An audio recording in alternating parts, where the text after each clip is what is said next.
नमस्कार, बिहार उदय न्यूज के digital platform पर आपका स्वागत है। देखिए, बिहार विधानसभा चुनाव की उल्टी गिनती शुरू हो चुकी है। बिहार विधानसभा चुनाव की डुगडुगी कभी भी बज सकती है और ऐसे में बिहार उदय न्यूज की टीम क्षेत्र भ्रमण पर निकली है और 2020 के महागठबंधन के उम्मीदवार हो चाहे जिस पार्टी के उम्मीदवार हो, सारे पार्टियों से उनका वक्तव्य ले रही है। और आज हमारे साथ जो शख्स बैठे हैं उनका नाम अखिलाल प्रसाद यादव जी है। और मैं आपको बता दूं, ये 2020 के बिहार विधानसभा चुनाव में महागठबंधन के तरफ से उम्मीदवार थे और अच्छा खासा फाइट किए थे, हालांकि कम वोटों के अंतर से चुनाव हार गए। सर, सबसे पहले स्वागत है। सर, आपका भी स्वागत है पत्रकार बंधु।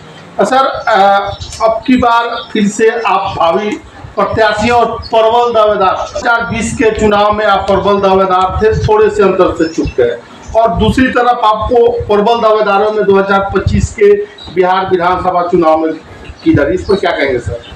सबसे बड़ी चीज़ है पत्रकार बंधु, पूर्व में जो हमसे चूक हुई थी उस चूक को समाप्त करने के लिए हमने 5 साल तक अपने जनता मालिकों के बीच रहा कि आने वाला समय में कोई कमी ना हो सके। अब सवाल रही जो आप प्रबल दावेदारी की बात करते हैं, तो पूर्व में मैं राष्ट्रीय जनता दल के लालटेन छाप के सिंबल से चुनाव 2020 में लड़ा था। दावेदारी तो मेरी मानी ही जा रही है, प्रबल दावेदारी भी मेरी है, परंतु हमारे शीर्ष नेता, हमारे नेता प्रतिपक्ष माननीय तेजस्वी यादव जी एवं गरीबों वंचितों के मसीहा राष्ट्रीय जनता दल के राष्ट्रीय अध्यक्ष आदरणीय लालू प्रसाद यादव जी, उन लोगों के द्वारा जो निर्णय लिया जाएगा उस निर्णय सराखों पर रहेगा और उसी निर्णय को मानकर हम लोग चलते रहेंगे। सर, 2025 में क्या कमी रही जो माफ करिएगा 2020 के बिहार विधानसभा चुनाव में क्या कमी रही कि मामूली अंतर से चुनाव हार गए? सबसे बड़ी चीज़ है कि कुछ मेरे भाई जो दलगत लोग थे और दल के ही लोग थे, टिकट कटने के बाद वो फील्ड में आ गए, लोगों को गुमराह किए और गुमराह करने के बावजूद कुछ मत वो भी काट लिए, जिसका परिणाम हुआ कि हम लोग चुनाव हार गए। और सिंबल हम लोगों को बहुत लेट में मिला था, बहुत देर से मिला था। कंपेनिंग जो करना चाहिए वो कंपेनिंग में थोड़ी सी चूक हुई, इसका परिणाम हुआ कि हम लोग चुनाव हार गए। इसी चीज़ को दुरुस्त करने के लिए हम 5 साल अपने मालिकों के बीच रहा कि मुझे देर सिंबल मिले, पहले सिंबल मिले, लेकिन हम इस तरह अपने विधानसभा को बना दें कि उस समय कंपेनिंग में कहीं से कोई समस्या न रह पाए और जीत सुनिश्चित करने में हमें कोई परेशानी का सामना करना नहीं। अगर अखिलाल प्रसाद यादव थे, आप जिनके उम्मीदवार चिरैया विधानसभा में बनाती है, तो पहली प्राथमिकता क्या रहेगी? सबसे बड़ी चीज़ है पत्रकार बंधु, मैं आवाम के बीच रहा हूँ, मैं मालिकों के बीच रहा हूँ और मालिकों की ख्वाहिश है कि जब हम लोग फील्ड में जाते हैं, मालिकों से अपनी बात रखते हैं, तो उनका एक ही सवाल सबसे महत्वपूर्ण सवाल होता है कि उनका कहना है कि सब लोग तो वोट के समय वोट मांगने नहीं आते हैं, लेकिन जब हम लोग वोट दे देते हैं तो चुनाव जीतने के बाद फिर दोबारा वो हम लोगों से मिलने नहीं आते हैं, फिर चुनाव में आते हैं। यह मालिकों की अहम सवाल है और मालिकों की हृदय की अहम बात है। तो मेरा फर्स्ट प्राथमिकता होगा कि अगर पार्टी हम पर भरोसा जताए, शीर्ष नेता हम पर भरोसा जताने का काम किया और जनता मालिक का, मतदाता मालिक का आशीर्वाद हमें मिला, अगर हम सदन गए तो प्रथम प्राथमिकता यही रहेगा कि सदन के साथ साथ अपने विधानसभा के हर मतदाता मालिक, हर जनता मालिक के सुख दुख में उपस्थित रहना और उनके मन की बातों को जानकर उनके मन के अनुसार काम करने का काम करूंगा। मैंने यह जनता मालिक से वादा भी किया है। सबसे बड़ी समस्या क्या दिखती है आपको चिरैया विधानसभा में? सबसे बड़ी समस्या है कि आज एक बात जान लीजिए कि आप ये जान लीजिए कि जनता मालिक के द्वारा दिए गए टैक्सों के आधार पर ब्लॉक हो, अस्पताल हो, स्कूल हो, थाना हो, ये सब चीज हमारे जनता मालिकों के पैसे से चलता है। लेकिन आज परिस्थिति वह है कि वही मालिक अपने सेवक को चुन कर भेजते हैं अपने मताधिकार का प्रयोग करके, वही सेवक सरकार बनाते हैं। और ये लोग वोट के समय में वादा करते हैं कि हम विधायक बनेंगे, हमारी सरकार होगी तो हम जनता का कल्याण करेंगे, अपने मालिकों का कल्याण करेंगे। लेकिन आज मैं देख रहा हूं कि मालिकों का कल्याण क्या, मालिकों का विकास क्या, मालिकों के विनाश के रास्ते पर इन लोगों ने खड़ा किया है। आज ब्लॉक हो, थाना हो, अंचल हो, एक भी बिना रिश्वत का हमारे मालिकों का काम नहीं चलता। कोई भी काम बिना पैसे का नहीं होता। एक कर्मचारी, एक अंचलाधिकारी के द्वारा 10-10 हजार, 20-20 हजार रुपए लेकर दाखिल खारिज किया जाता है। मैं आपसे पूछना चाहता हूं पत्रकार बंधु, जो इस राज्य का मालिक हो, जो उस विधायक का मालिक हो, और उन विधायक और राज्य सरकारों के द्वारा जनता मालिक को अपने पदाधिकारियों के माध्यम से लूटा जाता है, भ्रष्टाचार चरम सीमा पर पहुंचा दिया जाता है, तो क्या कहना चाहते हैं? सबसे बड़ी तबाही तो यह भ्रष्टाचारी सरकार की है, भ्रष्टाचारी विधायक है, जो हर जगह भ्रष्टाचार व्याप्त है और हमारे मालिक छटपटा रहे हैं, उनको कोई रास्ता नहीं मिल रहा है। अब मालिकों ने अपना सोच बना लिया है कि इस भ्रष्टाचारी सरकार को, इस भ्रष्टाचारी विधायक को हटाकर ही दम लेंगे और भ्रष्टाचार मुक्त सरकार बनाने के लिए भ्रष्टाचार मुक्त विधायक को बनाएंगे, जो भ्रष्टाचार मुक्त ब्लॉक बनाने का काम करेंगे। तो उन लोगों ने सोच लिया है कि 2025 में महागठबंधन की सरकार बनाएंगे और महागठबंधन के नए मुख्यमंत्री के रूप में आपके जुआ के नेता, जुआ के दिलों का धड़कन तेजस्वी प्रसाद यादव होंगे। या 2025 में एनडीए नारा दे रही है 225 सीटें जीतेंगे, क्या लगता है सर? आप तो एक बात जानते हैं ना, एनडीए तो जुमलाबाज है। 14 से पहले भी बहुत जुमला फेंका था, ये कर देंगे मालिकों के लिए, वो कर देंगे। आप जानते हैं ना, जब हमारी सरकार होगी तो हम क्या करेंगे, किसान मजदूर गरीबों का ऋण माफी कर देंगे, 2 करोड़ नौजवानों को प्रतिवर्ष नौकरी देने का काम करेंगे, कालाधन वापस लाएंगे, प्रति व्यक्ति खाते में 15-15 लाख रुपया भेजने का काम करेंगे। बोला था ना वो लोग। महंगाई चरम सीमा पर है, महंगाई को कम करेंगे। गैस की दाम बहुत, 400 रुपए की गैस की दाम महंगाई का चरम सीमा था, उसको घटाकर आधा करेंगे। वो जुमलाबाजों ने क्या कहा, सब चीज जुमला में रख दिया और ये कहता है कि ये तो चुनावी जुमला था। तो वो लोग तो चुनाव में खाली जुमला की बात करते हैं। तो 225 की बात करें, 243 भी कर सकते हैं, लेकिन एक बात जान लीजिए, अपनी एनडीए 50 से 100 के बीच में चल जाए यह उनके लिए मुश्किल है। और महागठबंधन का सीट जो होगा वो 225 प्लस होगा और महागठबंधन की सरकार होगी। यह बिहार की जनता की आवाज है। अच्छा, एक और चीज बता दीजिए, जो दर्शक देख रहे हैं सर, दर्शक को ये बताइए कि एक तरफ अभी नीतीश कुमार ने महिलाओं को 10-10 हजार रुपये खाते में दिया है, क्या तेजस्वी यादव 2500 रुपये मान सम्मान माई बहन योजना करे, क्या उसके काट के तौर पर नीतीश कुमार ने लागू? आपको एक चीज बताते हैं प्रकार बंधु, काम करने वाले और लॉलीपॉप दिखाने वाले दोनों में जमीन आसमान का अंतर। 2020 में तेजस्वी यादव हर मंच से बोलने का काम किए थे कि हमारी सरकार होगी तो हम 10 लाख नौजवानों को नौकरी देंगे, जाति आधारित गणना कराएंगे, आरक्षण की सीमा बढ़ाएंगे और पलायन को रोकने के लिए उद्योग धंधा बिहार की धरती पर लगाएंगे। तेजस्वी यादव की सरकार नहीं हुई, लेकिन 17 महीना के लिए जब कार्यकाल में आए तो तेजस्वी यादव ने क्या काम किया, 10 लाख नौजवानों की जगह पर 5 लाख नौजवानों को नौकरी देने का काम किया। 17 महीने में 3.5 लाख नौकरी को प्रक्रियाधीन कराया उन्होंने जाति आधारित गणना कराया, जो बिहार, पूरे देश का बिहार राज्य एक पहला राज्य हुआ जहां जाति आधारित गणना हुआ। और आरक्षण की सीमा 49 से बढ़ाकर 65 किया और 10% स्वर्ण भाइयों का लेकर उन्होंने 75% आरक्षण की सीमा को बढ़ाने का काम किया।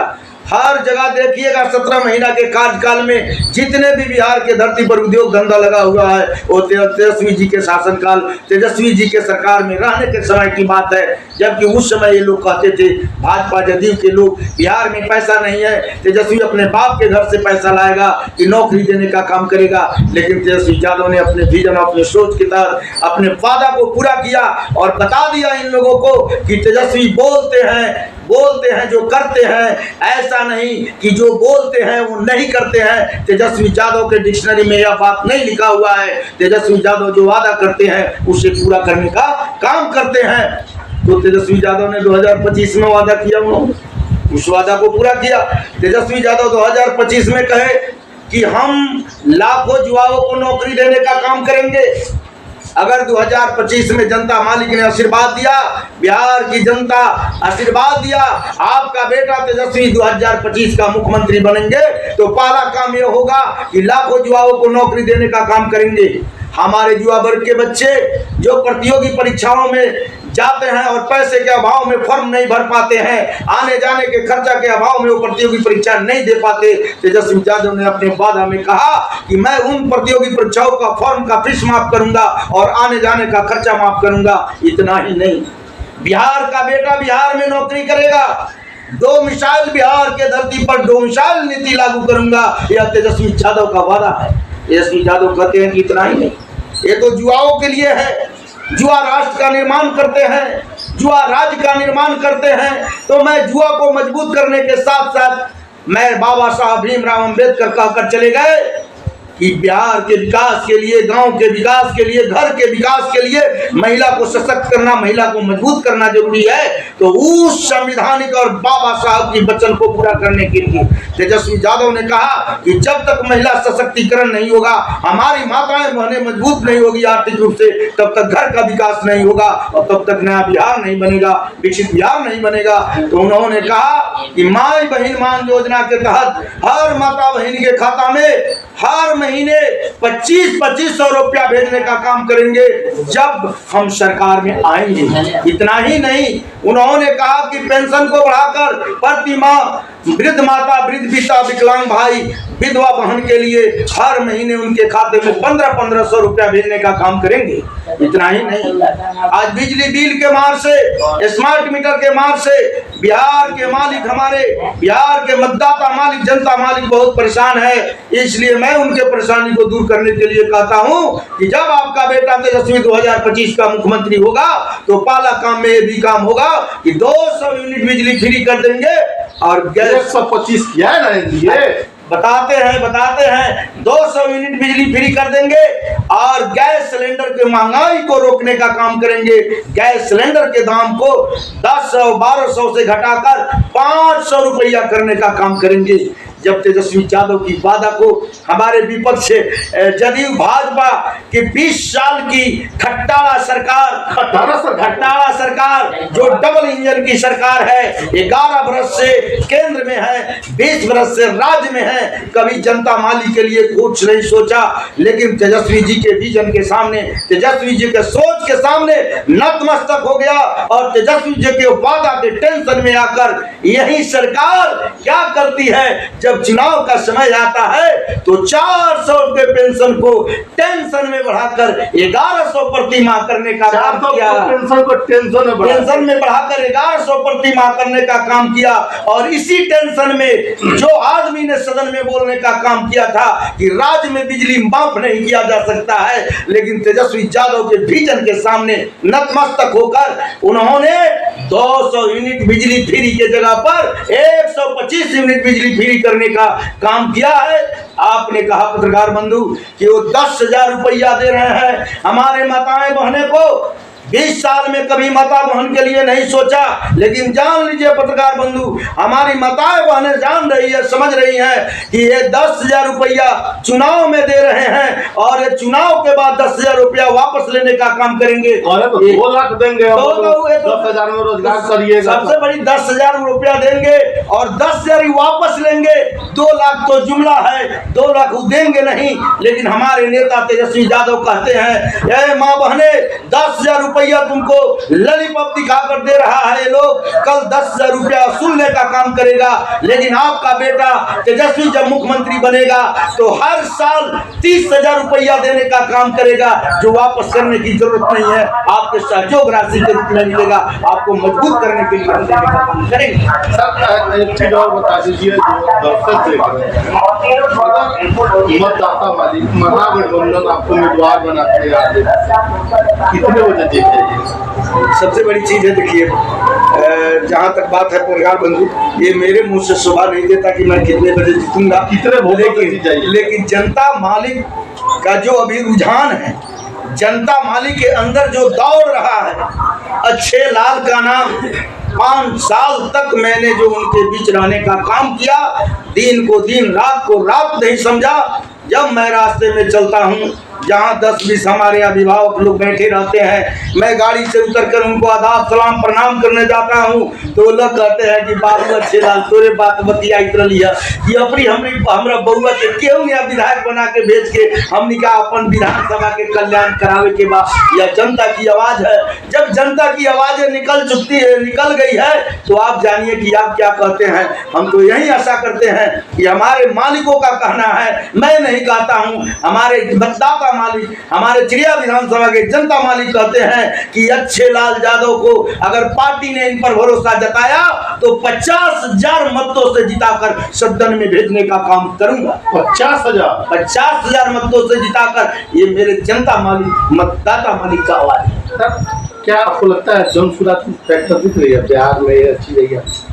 देखिए, जन सुराज कोई फैक्टर नहीं है। आप एक बात जान लीजिए, हम लोग बार बार कहते हैं, बड़े बातें कर रहे हैं, नौकरी दे देंगे, पलायन रोक दे देंगे, बहुत सारे बातें कर रहे हैं। हमारा कहना है कि जिनका लाभ कार्ड बनवा, हमें लगता है कि पूरे बिहार में वो 0 पर आउट होंगे। उनके पास 0 पर, हाँ, उनके पास एक भी विधायक नहीं होगा और वो सरकार में कहने जाएंगे तो उनको भी तो बीजेपी में रहे हुए हैं और बीजेपी का जुमला उनको सब जानकारी है। और बीजेपी हमला कर रहे हैं बीजेपी पर हमला नहीं, अशोक चौधरी हो, मंगल पांडे हो, देखिए वो बीजेपी कहते हैं कि बी टीम है, तो बी टीम में इतना हमला कर, आप लोग कहते हैं बीजेपी पर हमलावर नहीं है, बहुत हमलावर। आज हमलावर अगर कहिएगा थोड़ा देर के लिए, तो हमारे जो आज मुख्यमंत्री जी हैं, मुख्यमंत्री जी अचेत अवस्था में है और मुख्यमंत्री जी पर हमलावर है और उनके लोगों पर हमलावर है, क्योंकि वो भाजपा के बी टीम है। इशारा करते हैं भाजपा के तरफ, लेकिन चोट मारते हैं जदयू और आरजेडी के तरफ। इसलिए वो जदयू पर चोट करते हैं, क्योंकि हमारे मुख्यमंत्री जी अचेत अवस्था में है। उनको घेर कर, उनको बंद करके समझिए कैमरे में चुनाव लड़ा जा रहा है। और ये भाजपा के लोग, एक लोग को अगर देखिए, चाहे उनका मंत्री हो, संतरी हो, विधायक हो, सारे के सारे भ्रष्टाचारी है। सारे लोगों की संपत्ति की जांच किया जाए, कभी इस पर जोर से प्रशांत किशोर जी नहीं बोलेंगे, लेकिन जदयू के मंत्रियों पर जोर से बोलेंगे। मंत्री तो जदयू का भी भ्रष्टाचारी है, भाजपा का भी भ्रष्टाचारी है। इसलिए प्रशांत किशोर जी भाजपा का बी टीम है और जो भी वादा करते हैं वो वादा जुमला है। उनका पूरे बिहार में एक विधायक बन में नहीं करेगा तो सरकार में कैसे जाएंगे, और सरकार में जब नहीं करेंगे तो झूठ जुमला बोल देने से कुछ होगा? ना ही प्रशांत किशोर जी कुछ देने वाले हैं, ना ही प्रशांत किशोर जी की सरकार होने वाली है, ना ही प्रशांत किशोर जी का विधायक भी एक बनने वाले हैं। वो व्यवसायिक लोग हैं। सब दिन वो जदयू के साथ कभी व्यवसाय किए, कभी बीजेपी के साथ किए, कभी कलकत्ता महागठबंधन के साथ भी तो किए, महागठबंधन के साथ कभी तो नहीं किए। अरे नीतीश कुमार के साथ जब आपके साथ है, नीतीश बिहार में बाहर है, नीतीश कुमार है, उस समय के साथ थे ना भाई, उस समय काम किए। उस समय हम लोगों के साथ वो नहीं थे, उस समय वो बीजेपी को पकड़ लिए थे। उसके पहले जो बाहर की बात किए हैं वो 15 से पहले की बात थी। और 15 में जब नीतीश जी हम लोग के साथ आए तो उस समय प्रशांत किशोर जी सिस्टम में नहीं थे, प्रशांत किशोर जी हमारे सिस्टम में नहीं थे। और ठीक है, आपने कहा कि वो जदयू में थे, महागठबंधन में थे, तो आप एक बात ईमानदारी से बताइए, राष्ट्रीय जनता दल कभी उनका उपयोग किया? राष्ट्रीय जनता दल से कभी व्यवसाय वो किए? सरकार में थे ना महागठबंधन, हम इसी के साथ अगर सरकार में आए, सरकार तो आना जैसे मान लीजिए कि 2-3 पार्टियां होती है, मिलाकर सरकार गठबंधन में बना दिया जाता है। लेकिन जो प्रशांत किशोर जी के साथ पेशा करते थे वो हमारी पार्टी कभी पेशा नहीं किया। पेशा करने का काम जदयू के लोग किए और बीजेपी के लोग किए और वो व्यवसायिक संस्थान चलाए थे और पैसे लेकर वो काम करते थे। आप एक चीज बताइए ना पत्रकार बंधु, जो गांधी जी का फोटो लगाकर चलते हैं और इतनी बड़ी पैसे को बहाव करते हैं, कहां से आता है पैसा? उनको कंपनी रखे हैं छापने के लिए कि उनका पूर्वजों का संपत्ति है जो बेच कर लाते हैं। वो तो व्यवसाय करते हैं, पैसा लाते हैं, पैसा बहाते हैं और फिर उनको फाइनेंसर है बीजेपी साइड से पैसा देती है और वो पैसा बहाकर वो आरजेडी और जदयू दोनों को कमजोर करने के लिए प्रशांत किशोर जी आए हैं और बीजेपी को सरकार में ले जाने के लिए आए हैं। लेकिन उनका मकसद पूरा होने वाला नहीं है। बिहार की जनता समझ चुकी है कि हम लोग महागठबंधन की सरकार बनाएंगे। युवा के नेता तेजस्वी यादव को, जिनका सोच बिहार को नया बिहार बनाने का, विकसित बिहार बनाने का सोच है, उनके साथ हम लोग जाकर उनको सरकार में लाने का काम करेंगे। और प्रशांत किशोर ऐसे जुमलाबाज, प्रशांत किशोर ऐसे भारतीय जनता पार्टी के बी टीम और व्यवसायिक नेता के साथ हम लोग जाने का काम नहीं करेंगे। बिहार की जनता प्रशांत किशोर जी को नकार चुकी है। वो रोड पर महीना पैसे देकर जैसे लोगों को, हमारे नौजवानों को घुमाने का काम करते हैं, वो अलग बात है। लेकिन प्रशांत किशोर जी कहीं नहीं है। जो अंतिम सवाल, अगर महागठबंधन आपको उम्मीदवार नहीं बना तो अचलाल यादव क्या करेंगे? सबसे बड़ी चीज है, मैंने आपको बता दिया, ये सवाल तो मैं नहीं आपका इसका पहले ही जवाब दिया था कि हमारे शीर्ष नेता का जो निर्णय होगा उस निर्णय के विपरीत हम लोग जाने वाले लोग नहीं। महागठबंधन के साथ ही रहेंगे, राजनीति के साथ ही। हमने जब अपने 5 साल जनता की सेवा न, अगर आप सेवा करें उसका फल न मिले तो एक चीज हमें पत्रकार बंधु बताइए, सबसे बड़ी चीज है कि पार्टी है तो हम सेवा में गए। अगर पार्टी नहीं रहती तो हम सेवा में जाते। तो पार्टी के मजबूती के लिए चाहे जो कुर्बानी हम लोगों को देना होगा, हम सारे के सारे लोग तय किए हैं कि पार्टी की कुर्बानी, पार्टी की मजबूती के लिए हम लोग को जो कुर्बानी देना होगा, हमको नया बिहार और विकसित बिहार बनाने के लिए, महागठबंधन की सरकार बनाने के लिए, तेजस्वी यादव को मुख्यमंत्री बनाने के लिए हम लोगों को जो कुर्बानी देना होगा, अपने जनता मालिकों के लिए, अपने मतदाता मालिकों के लिए हम सब लोग कुर्बानी देने के लिए तैयार है। जो हमारे शीर्ष नेता निर्णय होगा उस निर्णय को हम सब लोग मानने का काम करेंगे। सर जाते जाते एक सवाल और आएगा, महागठबंधन कहाँ चुप जाती है सरकार में? सीट बंटवारे में देरी या महागठबंधन के अंदर दलों के सामंजस्य? इस पर मैं क्या बोलूं? मैं बड़े लोगों की बात का विखंडन मैं नहीं कर सकता। हमारे नेता कभी चाहेंगे कि हमारी सरकार बनाने में दिक्कत हो, अगर हम लेट तो सीट बंटवारा नहीं है, सारी पार्टियों का तो यही काम है। सब लोग तो अपने तो जो लोग में रहते हैं, गठबंधन की बात होती है, सीट बंटवारे की बात होती है, बहुत सारी परेशानियां आती है नेता को। इसलिए नेता के बारे में मैं कोई न चुप कर सकता हूं। नेता हमारे ये चाहते हैं, ये भी चाह रहे हैं कि मैं पूरे बिहार में जहां भी अपने प्रत्याशी को लड़ाऊं और सभी के सभी प्रत्याशी जीत करावे, कि हमारी सरकार बने और बिहार का कल्याण हो, विकसित बिहार बने, नया बिहार बने। धन्यवाद सर। तो अब ये हमारे साथ है अचलाल प्रसाद यादव जी, महागठबंधन के 2020 के प्रत्याशी रहे और 2025 में भावी एवं प्रबल दावेदार। बड़ी बेबाकी से सवालों का जवाब दिया है। आपकी क्या राय इस वीडियो के बारे में? कमेंट बॉक्स में अपनी राय जरूर दीजिएगा। बहुत बहुत धन्यवाद।